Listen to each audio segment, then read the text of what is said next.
بسم اللہ الرحمن الرحیم۔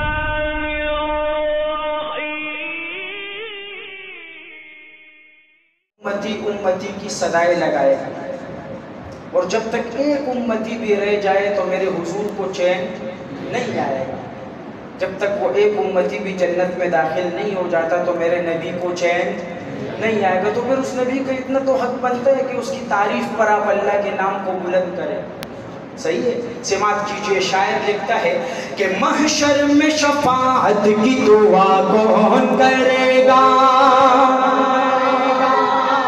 محشر میں شفاعت کی دعا کون کرے گا، محشر میں شفاعت کی دعا کون کرے گا، محشر میں شفاعت کی دعا کون کرے گا، یہ رحمت عالم کے سوا کون کرے گا، یہ رحمت عالم کے سوا کون کرے گا، محشر میں شفاعت کی دعا کون کرے گا۔ اللہ نے قرآن میں فرمائی ہے جیسی، اللہ نے قرآن میں فرمائی ہے جیسی، اللہ نے قرآن میں فرمائی ہے جیسی، ویسی میرے آقا کی ثنا کون کرے گا۔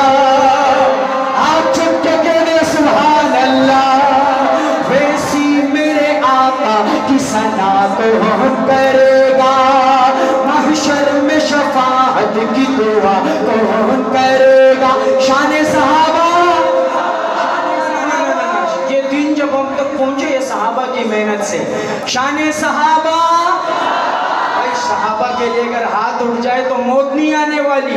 یہ ہاتھ جب صحابہ کے لیے اور نبی کی ختم نبوت کے لیے اٹھتا ہے تو خدا کی قسم اللہ کے گھر میں کھڑا ہوں، یہ ہاتھ پوری زندگی ایسے ہی رہے گا، ایسا نہیں ہوگا انشاءاللہ۔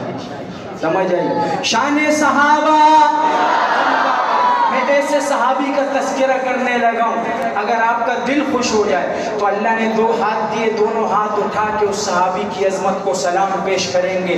سماعت کیجئے گا کہ محشر میں شفاعت کی دعا کون کرے گا، کرتے ہیں فرشتے لحاظ ان کی حیات کا، کرتے ہیں فرشتے لحاظ ان کی حیات کا، کرتے ہیں فرشتے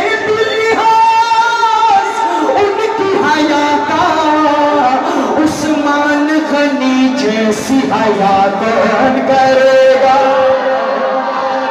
عثمان غنی جیسی حیا کون کرے گا، محشر میں شفاعت کی دعا کون کرے گا۔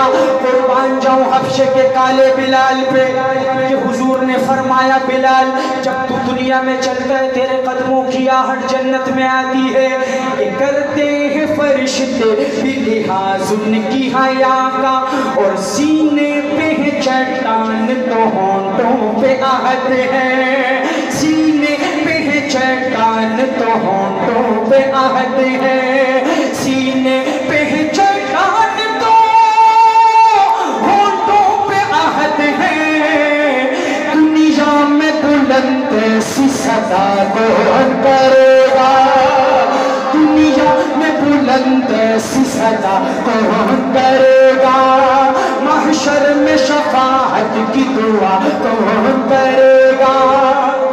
صدیق و عمر کی بات ہے، یہ پسینہ میرا بہہ رہا ہے نا، اس کا مجھے اجر ملے گا انشاءاللہ۔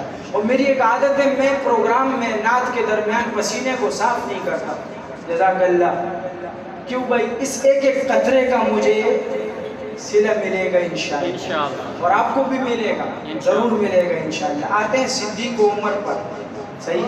اور میں ان کے ذرا دیوانوں کو دیکھنا چاہتا ہوں نا، ہے نا؟ سماعت کیجئے، آپ کے اس جہنم کے کچھ جہنمی ہیں، وہ میرے پیارے صحابہ پر انگلی اٹھاتے اپنی شکل دیکھو اور صحابہ کو دیکھو۔ تم کو شرم نہیں آتی کہ تم کہتے ہو کہ صحابہ ایسے، صحابہ اپنی شکل دیکھو اور صحابہ کو۔ میرے خیال میں یہ بات کرنا بھی غیر موضوع لگتا ہے مجھے. سماعت کیجئے، صحابہ کی شان آپ کو بتاؤں. کیا لکھتا ہے شاعر؟ اگر مزہ آ جائے تو گھٹنوں کے بل انشاءاللہ دو دیوانے تو کھڑے ہو کر ان صحابہ کو داد دیں گے کہ صدیق و عمر آج بھی ہیں ساتھ میں شمشیر. صدیق و عمر آج بھی ہیں ساتھ میں شمشیر. صدیق و عمر آج بھی ہیں ساتھ میں شمشیر. ان کو میرے آقا سے جدا کر